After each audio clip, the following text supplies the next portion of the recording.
Olá, meus irmãos. Na semana passada, finalizamos nosso estudo do Pentateuco e vamos iniciar hoje um novo estudo que é sobre a interpretação bíblica, em que a gente vai abordar vários temas, de dúvidas, de perguntas, temas ali que a gente tem uma dificuldade muito grande, uma dúvida muito grande, uma divergência muito grande entre as igrejas, entre teologias, né, entre diferentes níveis ali de teologias que as pessoas seguem. E o tema que a gente vai abordar hoje é o que significa pecados que levam para a morte. Você já ouviu falar sobre isso? Sobre pecados que levam para a morte? Mas o que significa isso? Você sabe me dizer? Vamos lá? Se alguém viu seu irmão cometer um pecado que não leva à morte, ore e Deus dará a vida ao que pecou. Refiro-me àqueles cujo pecado não leva à morte. Há pecado que leva à morte. Não estou dizendo que se deva orar por este. Toda injustiça é pecado, mas não há pecado que não leva à morte. Esse texto está lá em 1 João, capítulo 5, verso 16 ao 17. Mas o que seria esses pecados que levam à morte? A gente escuta muitas vezes pastores, pregadores falando que não existe pecadinho e pecadão, que tudo é pecado e tudo ali consta para Deus como o mesmo pecado, que não há distinção, não há diferenças de pecados para Deus. Mas o que João, o apóstolo João, quer dizer ali na sua carta sobre esses pecados que levam à morte? Para a gente entender um pouco mais, a gente tem que voltar lá atrás, principalmente na lei, lá no Pentateuco, que a gente acabou de estudar. Lembra quando a gente falou sobre as leis judaicas, principalmente no final do livro de Êxodo, no livro de Levítico e um pouquinho também no livro de Deuteronômio? Lembra que o texto, muitas vezes a gente estudava e falava assim: olha, se você pegar uma pessoa em adultério, ela será apedrejada. Se você pegar uma pessoa na prostituição, ela será apedrejada. Se você pegar uma pessoa roubando, você vai tirar dela o que ela roubou. Você vai, talvez, ali cortar um pedaço do seu ombro ou do seu braço. Ou então, se ela roubou um boi, ela vai ter que pagar 2 boi, ou 3 boi, ou 4 bois. Lembra dessa história? E lembra também que se a pessoa matar uma pessoa, um filho de uma pessoa, ali a família daquela pessoa pode vingar o filho morto? Lembra dessas leis que existiam ali na época do Pentateuco? Que eram ali pecados, né? Porque se você mata alguém, se você prostitui, se você adultera, você está pecando.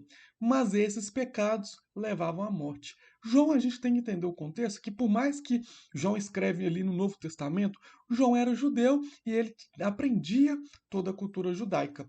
Então, quando João ele fala sobre pecados que levam à morte, ele não está falando que existe uma distinção entre pecadinhos e pecadão. Ele não está falando ali que existe uma diferença para Deus de níveis de pecados. Existe até sim consequências de pecados, mas não existe diferenças de níveis de pecados para Deus. Se você está em pecado e não se arrepende, você será julgado da mesma forma do que outras pessoas que cometeram outros tipos de pecados e que não se arrependeram. Por exemplo, se você comete um adultério e se você mente, os dois são pecados para Deus, os dois serão julgados por Deus. Mas aquele que comete adultério terá uma consequência diferente daquele que mente. Talvez aquele que mente você nunca vai descobrir que ele é um mentiroso. Mas se você adultera, você pode ser pego em flagrante e isso gerar um escândalo na igreja, isso gerar um término ali no seu casamento. A consequência de um pecado pode ser diferente da consequência de outro pecado, mas não quer dizer que existem níveis de pecados diferentes. E quando João fala aqui sobre pecados que levam à morte, é esses pecados que é falados lá na lei. A gente tem que entender que João, por mais que ele estava no Novo Testamento, ele ainda pregava para as pessoas que eram judeus. Ele pregava para a igreja e muitos eram judeus, muitos andavam na tradição judaica. E para a tradição judaica, se você adulterou, você vai ser morto. Se você prostituiu, você vai ser morto. Se você matou alguém, você tem a família daquela pessoa tem o direito de te matar, porque você matou ali o familiar dele.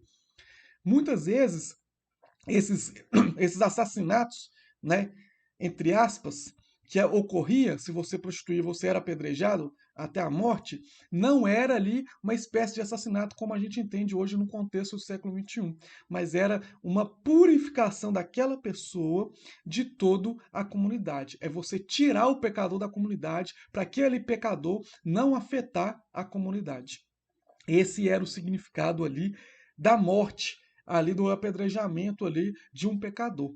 Então há pecados que levam à morte, e quando João fala assim, ó, se alguém viu seu irmão cometer um pecado que não leva à morte, ore a Deus e Deus dará a vida ao que pecou. Refira-me àqueles cujo pecado não leva à morte. Há pecados que levam à morte, não estou dizendo que se deva orar por este. Toda injustiça é pecado, mas não há pecado que não leva à morte. E aqui no final, quando ele fala toda injustiça é pecado, mas não é pecado que leva à morte, ele não está dizendo a morte física, mas a morte espiritual. Todo pecado que a gente comete leva-nos à morte espiritual. E João também ele fala sobre a morte física. E sobre a morte física ele fala que não deve orar justamente no sentido porque aquela pessoa seria apedrejada, ela seria morta. Mas hoje a gente entende que pela graça não é assim. Hoje, se a pessoa peca, se a pessoa faz algo, a gente sabe que a justiça de Deus vai vir. Se a pessoa comete um crime, ela vai responder ali na justiça. Hoje, na justiça brasileira, se você está no seu país, na justiça do seu país, ela vai responder. Existe uma justiça ali civil para que aquela pessoa pague pelo crime cometido, pelo pecado cometido. Mas na questão da Bíblia não existia a forma de justiça que a gente tem hoje. A gente tem que entender que por mais que João ele está escrevendo para o Novo Testamento, o contexto do Novo Testamento dele é totalmente diferente do nosso. Não quer dizer que a gente deve sair matando pessoas que pecaram e nem que a gente não deve orar para pessoas que estão em pecados que o Antigo Testamento fala que são pecados que levam à morte. Não quer dizer que a pessoa está em adultério, a gente não deve orar. Muito pelo contrário, a gente deve orar para que aquela pessoa se arrependa e encontre o perdão de Deus e mude a sua vida. Então, espero que tenha ficado claro. Se ficou alguma dúvida, deixe aí nos comentários. Pode mandar também nas nossas redes sociais. Então, quero que deixar claro. Não existe diferença de pecados. Existia no contexto judaico pecados que levavam à morte, mas que hoje não serve para o contexto, principalmente século XXI. Amém? Espero que tenha ficado claro. Se você gostou desse vídeo, se inscreva no nosso canal, deixa um like e te aguardo na próxima semana com mais um vídeo da nossa série de mensagens e que Deus abençoe a sua vida.